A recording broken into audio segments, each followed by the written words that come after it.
Hello दोस्तों, स्वागत है आप सभी का मेरे YouTube channel maths by DM sir में। तो कैसे हो आप सभी? आशा करता हूं कि अच्छे होंगे। तो आज का हमारा टॉपिक है बेलन। बेलन का वक्र पृष्ठीय क्षेत्रफल, बेलन का संपूर्ण पृष्ठीय क्षेत्रफल, बेलन का आयतन, ये सब चीज हम बेलन के बारे में आज हम इस वीडियो में आपको संपूर्ण जानकारी देंगे। तो ज्यादा टाइम ना लेते हुए आते हैं टॉपिक पर। तो हमारा बेलन कुछ इस प्रकार का होता है।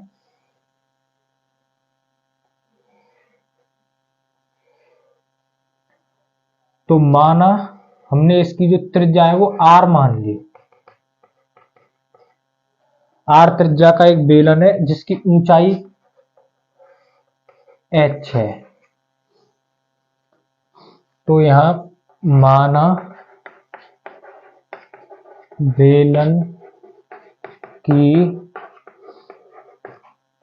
त्रिज्या बराबर आर तथा ऊंचाई बराबर एच।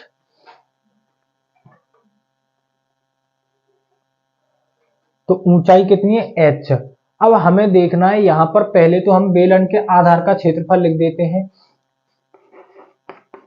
बेलन के आधार का क्षेत्रफल।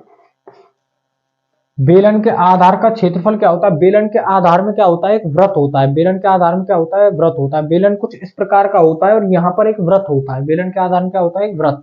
और वृत्त का क्षेत्रफल कितना होता है? वृत्त का क्षेत्रफल होता है पाई आर स्क्वायर। बेलन के आधार का क्षेत्रफल। अगर बेलन के आधार की परिधि पूछे तो यहां पर हम लिख देंगे बेलन के आधार की परिधि। तो वृत्त की परिधि कितनी होती है? 2 पाई आर। वृत्त की परिधि होती है 2 पाई आर। तो बेलन के आधार की परिधि हो जाएगी 2 पाई आर। अब बात करते हैं बेलन के वक्र पृष्ठीय क्षेत्रफल। वक्र पृष्ठीय क्षेत्रफल मतलब उसके चारों ओर का, ना ऊपर का लिया जाएगा ना नीचे का लिया जाएगा। उसके चारों ओर का क्षेत्रफल कितना होता है?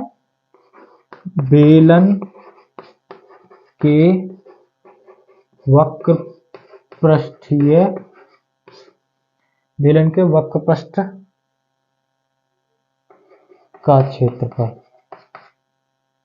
या वक्र पृष्ठीय क्षेत्रफल लिख दो। वक्र पृष्ठीय क्षेत्रफल कितना होगा इसका? इसके आधार का परिमाप जो होता है, परिधि होती है, और इसकी ऊंचाई 2 पाई आर एच। बेलन के वक्र पृष्ठीय क्षेत्रफल। इसे हम ये भी कह देते हैं पार्श्व पृष्ठीय क्षेत्रफल। बेलन का पार्श्व पृष्ठीय क्षेत्रफल। वक्र पृष्ठ से हम पार्श्व पृष्ठीय क्षेत्रफल भी कह सकते हैं। अब बात करते हैं बेलन के आयतन की। तो बेलन का आयतन, बेलन का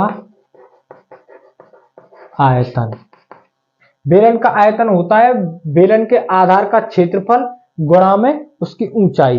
तो बेलन का आधार का क्षेत्रफल कितना है हमारा? पाई आर स्क्वायर। और इसकी ऊंचाई कितनी है हमारी? एच। तो पाई आर स्क्वायर एच। ये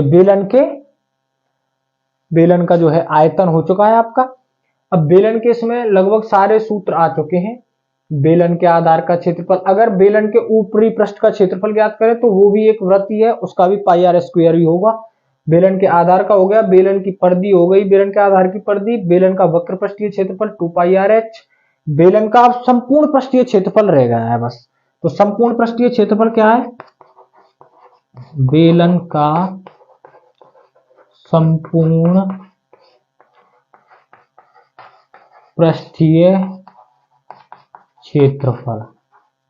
उसमें सब कुछ आएगा। देखो, ये वक्र पृष्ठीय क्षेत्रफल 2 पाई आर एच, ये आधार का क्षेत्रफल पाई आर स्क्वायर, और ये ऊपर का क्षेत्रफल पाई आर स्क्वायर। तो यहां पर हम लगाएंगे 2 पाई आर एच प्लस में आधार का क्षेत्रफल पाई आर स्क्वायर और ऊपर का क्षेत्रफल प्लस में पाई आर स्क्वायर।